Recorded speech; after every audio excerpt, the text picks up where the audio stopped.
அல்லல் போம் அல்வினை போம் அன்னை வயிற்றில் பிறந்த தொல்லை ஓகா துயரம் போம் நல்ல குணமா மருணை கோபுரத்துள்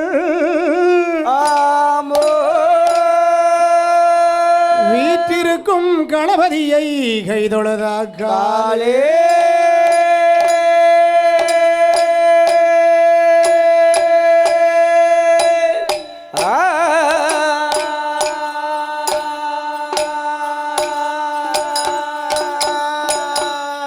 குமர குருபரனே வெற்றி வேலாகே குமர குருபரனே வெற்றி வேலாகே வேல கொண்டனைக்கும் மால்மருகாவே வெற்றி அடே அடே கொண்டனைக்கும் மால்மருகாவே அம்மா தாயே நீ கல்லைவாணி இசைகள் பாடும் போது நாவு முட்டி நெஞ்சுணர்ந்து தடுமாறும் வேளையிலே நாவு தடு மாறாமல் நற்குரலும் மங்கிடாமல் என் நெஞ்சதுவும் உணராமல் என் நினைவு தடு மாறாமல் என் நாக்கிலையும் நெஞ்சிலையும் எந்தாய் சரஸ்வதியாரே நின்று விளையாட வேண்டும் ஐந்தெழுத்த ஓர் எழுத்தாயே அருள் புரிய வேணும் அம்மாளே எட்டெழுத்த ஓர் எழுத்தாயே இசை மகளே கலை மகளே நாக்கில் எழுதி வைக்க வேணும் அம்மாளே இந்த ஏழைக்கு தான் மனமிறங்கி ஏழைக்கு மனமிறங்கி இசையை அள்ளி தரவோ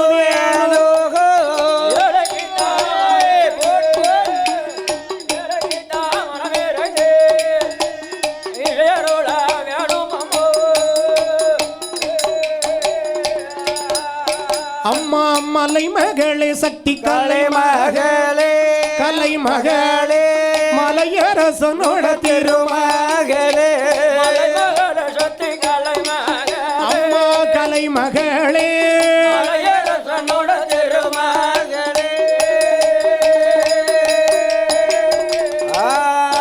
அம்மா மலை மகளே கலை மகளே மலையரசன் திருமகளே மால் மதுரை மீனாட்சி வந்தருள வேணும் அம்மாரே அக்கதங்க 8 பேர் அட்டகாளி 8 பேர் அடியனுக்கு அருள் புரிவாளே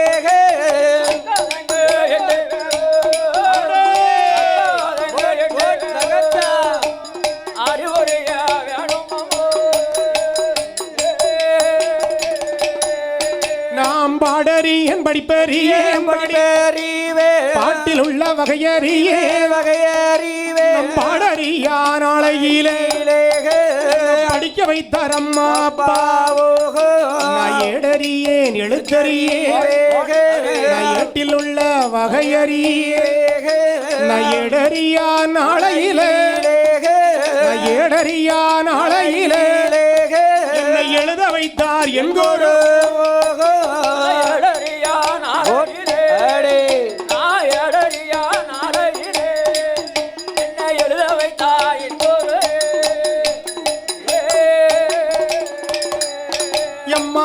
ஐம்பெரும் காப்பியம்மா ஐம்பெரும் காப்பியம்மா ஐம்பெரும் காப்பியத்தில் கண்ணகி கதைகளைத்தான் கனிவுடனே நாம் படிக்க மாதவி கதைகளைத்தான் மங்களமா நான் படிக்க கோவலன் கதைகளைத்தான் கோவலன் கதைகளைத்தான் பாடிடவே அருள் புரிவாய்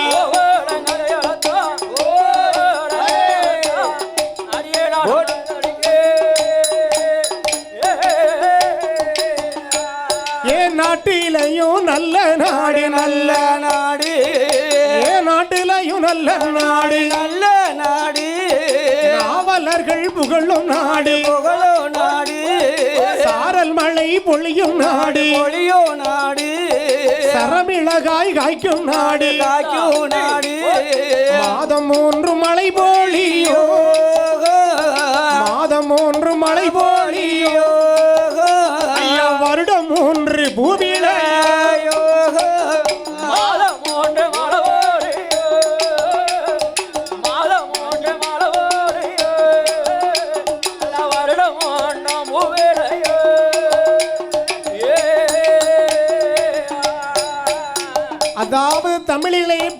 நம்முடைய நூலாகப்பட்ட ஆமா ஐம்பெரும் காப்பியமாகப்பட்ட சரி சிலப்பதிகாரம் அம்மையா மணிமேகலை அம்மண்ணே வளையாபதி அம்மையா குண்டலகேசி சரி என்று சொல்லக்கூடிய அம்மா ஐம்பெருங்காப்பியத்தில் அம்மையா சிலம்பு கொண்டு அதிகாரத்தை எழுதக்கூடிய அம்மண்ணே அந்த மாசாத்து வணிகன் மகனாகப்பட்ட சரி அழகுடைய மன்னனாக இருக்கும் கோவலனோ அம்மையோ மானாய்க்கன் செட்டியார் மகளாகப்பட்ட அம்மா அந்த மன்னாதி மன்னனுக்கு மன்னருக்கு எம்ம கண்ணகியாள் பெண் கொடியை கனிவுடனே மனம் முடித்தாரே கற்பு நல்ல கரசியவள் மங்கையான பெண்ணவளோ முன்னழகும் பின்னழகோ முகத்தினுடைய திருவழகோ ஓரக்கண்ணே பார்வைகளோ ஓரக்கண்ணே பார்வைகளோ அம்மா முதட்டோர புன்னகையோ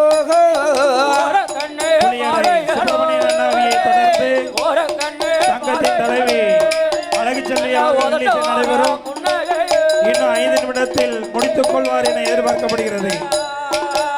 அப்படி சந்தோஷமாக வாழ்ந்து வரக்கூடிய நாளையில் அந்த புகார் நகரத்திற்கு நாட்டிய பேரொளி என்று சொல்லக்கூடிய மாதவி அங்கு விசந்தாள். அந்த மாதவி மங்கை மேலே அந்த மங்கை மேலே ஆசை கொண்டாள். மன்னன் நான கோவலனும் செல்வம் நல்ல தான் இழந்தாள். மனைவினோட நகைகள் எல்லாம் மன்னன் நான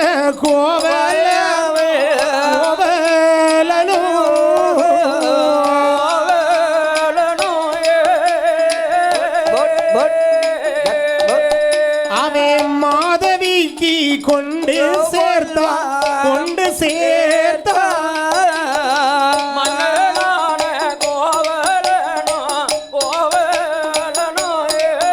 எம்ம மன்னனான கோவலனோ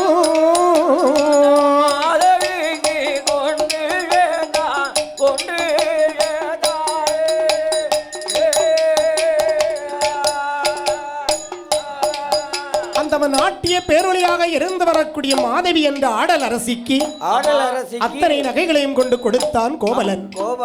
கைப்பொருள் ஏதும் கிடையாது. தாலை முதல் அத்தனை பொருட்களையும் கொண்டு கொடுத்த நேரத்தில் மனம் தெரிந்துவிட்டு கோவலன் மறுபடியும் கண்ணகி இடத்திற்கு வருகின்றான்.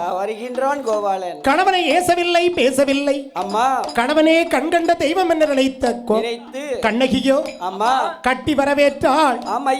என் மன்னவா, என் மணவாளா, இனிமேல் நம்ம இந்த புகார் நகரத்தில் இருக்க வேண்டாம் என்று சொல்லி எங்கே வருகின்றார் தெரியுமா?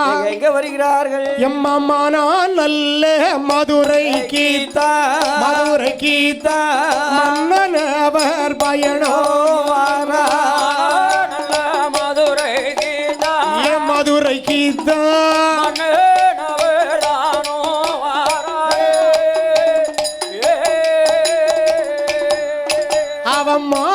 மதுரையிலே கற்புக்கரசி கண்ணகியோ 2 நல்ல கால் சிலம்பில் ஒன்றே ஒரு சிலம்பெடுத்து விற்று வர சொல்லியல்லோ உத்தரவே இட்டாளோ கட்டழகி கண்ணகியோ ஆட்டும் என்று சம்மதித்து சிலம்பு வாங்கி விற்க சென்றாளே.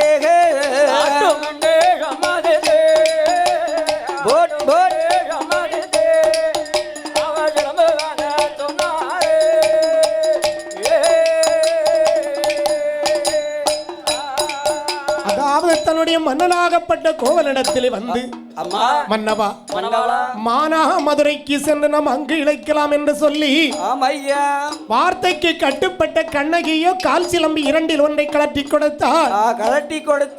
பொற்கொல்லர் வீதிக்கு வருகின்றார்.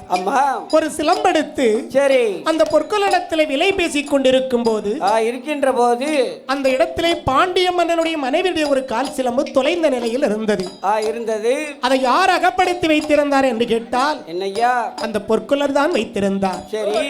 இந்த கோவலனின் முகத்தை பார்த்தார் பொற்கொல்லர். அம்மா பார்த்தால் அவருக்கு மிகவும் பைத்தியக்காரன் போல தெரிகிறான். ரொம்ப பைத்தியக்கார மாதிரி இருக்கான். அதனால் இவன் தான் கள்வன் என்று நாம் சொல்ல வேண்டும் என்று நினைத்து அடுத்ததாக அழகு அண்ணாவி குழுவினர் தயார் நிலையில் இருக்கும்படி கேட்டுக்கொள்ளப்படுகிறார்கள். பாண்டிய மன்னனிடத்தில் இந்த பொற்கொல்லர் ஒரு ஓலை அனுப்பிய நேரத்தில் அரண்மனைக்கு இழுத்து வந்தார் கோவலனை. அறியாமல் தெரியாமல் விசாரிக்காமல் கோவலனை கொன்றார்கள். இதை அறிந்த கண்ணகியோ தலைவிரி கோலமாக ஓடி வருகின்றால் பாண்டிய மன்னனுடைய அரண்மனையிலே வந்து என்ன சொல்லுவாள் தெரியுமா?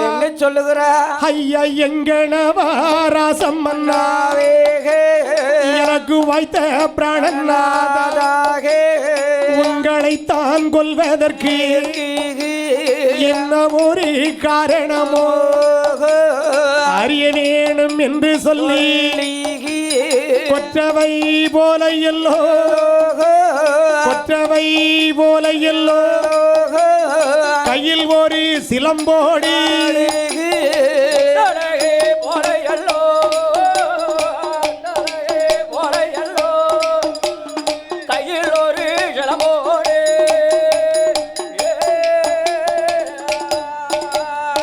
உலக மக்களை நீதி வழங்கும் பாண்டிய மன்னா, என் கணவன் வந்து கோவலன் என்றுமே கள்வன் கிடையாது.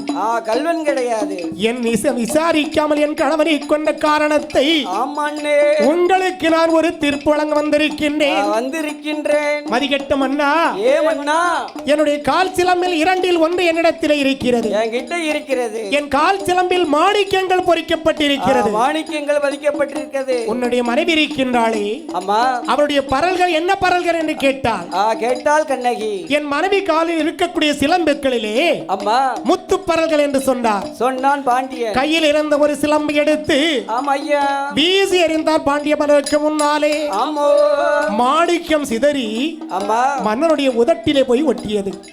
எடுத்து பார்த்தார், சரி மாணிக்கம் என்று சொல்லி தவறாக நீதி வழங்கிய பாண்டிய மன்னன் மடிந்தான்.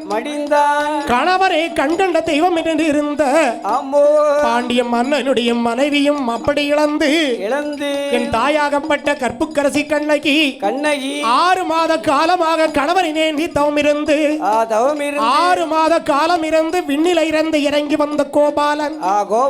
அந்த கோபாலனோ தன் மனைவியை இடுக்கி என்று சொல்லக்கூடிய ஜில்லாவில் பண்ணாத்திப்பாறை என்று சொல்லக்கூடிய இடத்திலே வந்து கோட்டை போட்டு வாழ்ந்து வாரா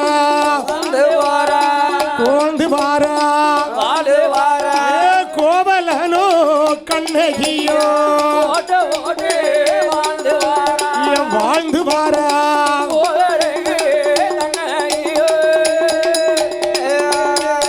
அவர் மதுரை வீதி எரித்தவளா ஏ மங்கையான கண்ணகியா எரித்தவளா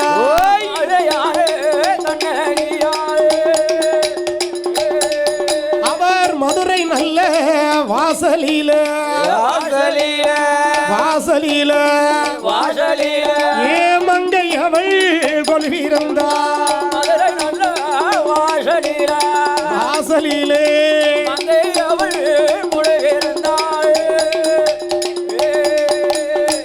உரைசால் பத்தினியை உயர்ந்தோர் ஏற்றுவர், ஊழ்வினை உறுத்து வந்து ஊட்டும் என்ற கருத்துக்கு இணங்க தாயாகப்பட்ட கற்புக்கரசி கண்ணகி பத்தினி சொன்ன வார்த்தைக்கு மதுரை மாநகரமே பற்றி எறிந்து தாயாகப்பட்ட கண்ணகி கோவில் கொண்டிருந்து வருகின்றார்.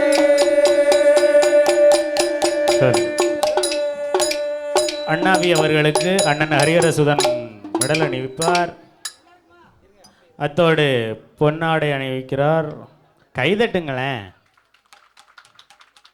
நீங்களா.